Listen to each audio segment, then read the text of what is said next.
Di dunia masa depan, permukaan bumi telah tercemar teruk dengan radiasi. Manusia tidak lagi boleh hidup di atas tanah dan kini hanya tinggal di bawah tanah. Setiap orang diberikan sebuah bilik kecil tanpa tingkap. Setiap pagi, seekor ayam jantan maya akan membangunkan mereka. Kemudian, skrin besar di dinding mula menayangkan iklan. Jika ingin melangkau iklan tersebut, Anda perlu membayar. Jika Anda cuba menutup mata, penggerak kuat akan berbunyi, memaksa Anda membuka mata. Chotu pernah membayar Rp100 hanya untuk menutup satu iklan. Kemudian dia ke bilik air dan memicit ubat gigi bernilai Rp3 dengan sukatan yang tepat. Tiba-tiba muncul lagi satu iklan berwarna di cermin. Dia terpaksa bayar lagi untuk menutupnya. Selepas itu, dia memakai alat kepala untuk kerja, keluar dari biliknya, dan menaiki lift ke lokasi kerja. Dalam dunia ini, satu-satunya cara orang biasa dapat hidup adalah dengan mengayuh basikal untuk menjana wang. Ia adalah kerja yang sangat meletihkan dan membosankan, dan Chotu dah lama jemu dengannya. Tapi kehidupan sentiasa menuntut wang, jadi dia tiada pilihan. Sebaik sahaja dia duduk atas basikal, tempat duduk otomatik melaras mengikut ketinggiannya. Bila dia mula mengayuh, mata ganjaran mula bertambah di skrin. Orang lain menonton rancangan lucu untuk hiburan, tetapi Chotu hanya menonton video animasi membosankan, kerana ia memberikan pendapatan 2 kali ganda.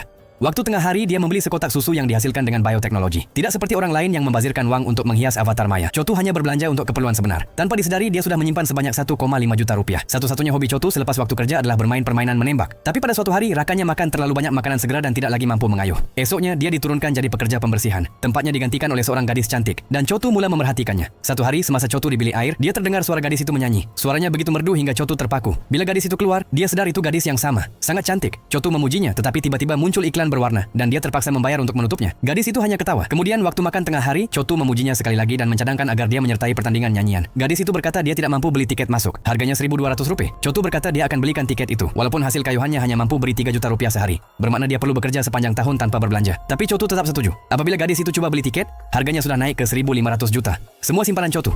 Tapi Chotu langsung tak berfikir 2 kali. Dia terus beli tiket tersebut. Gadis itu memberi ciuman maya kepadanya. Keesokan harinya mereka pergi ke lokasi pertandingan. Ribuan orang sedang beratur. Ada yang sudah 2 bulan tunggu. Tapi gadis itu dipanggil naik pentas hanya dalam 1 menit kerana wajahnya yang menarik. Dia dibawa ke belakang pentas dan diberi ubat supaya tidak muntah kerana gugup. Atas pentas, 3 orang juri besar menilai dan ribuan penonton maya menonton. Tapi sebaik dia berdiri di sana, orang ramai mula mengejeknya. Dia memberitahu dia ingin menyanyi, tetapi juri berkulit hitam berkata penonton mahu lihat sesuatu yang lain. Dia menyuruh gadis itu angkat bajunya. Penonton membantah, tetapi gadis itu hanya diam kerana kesan ubat. Bila dia mula menyanyi, suasana menjadi sunyi. Semua terpukau. Ada yang mengalirkan air mata. Chotu yang sedang menyorok juga turut menonton dengan penuh emosi. Tapi selepas lagu tamat, juri berkulit putih memotongnya dan berkata suara gadis itu bagus, tapi tidak cukup luar biasa. Malah wajah dan tubuhnya menenggelamkan bakatnya. Juri wanita juga bersetuju. Kemudian juri berkulit hitam menawarkan pekerjaan di saluran Color Channel miliknya. Katanya jika gadis itu setuju, dia tidak perlu mengayuh basikal lagi. Gadis itu serba salah. Penonton mula menjerit menyuruh dia terima tawaran itu. Chotu cuba naik ke pentas untuk menghentikannya, tetapi pengawal menolaknya. Dengan air mata mengalir, gadis itu akhirnya berkata, "Ya." Penonton bertepuk tangan seolah-olah dia baru menang sesuatu yang besar. Chotu pulang seorang diri ke rumah. Dia mengambil permainan penguin yang gadis itu pernah berikan. Dia kini kosong, seperti mayat hidup. Permainan kegemarannya juga sudah tidak menyeronokkan lagi. Tiba-tiba skrin memaparkan iklan saluran Color Channel. Di dalamnya gadis itu sedang tersenyum. Dan kini perjuangan Chotu juga telah menjadi sekadar sebuah iklan. Jika Anda mahu versi lebih pendek atau ingin jadikan ini skrip, cerpen, atau bahan video, saya juga boleh bantu.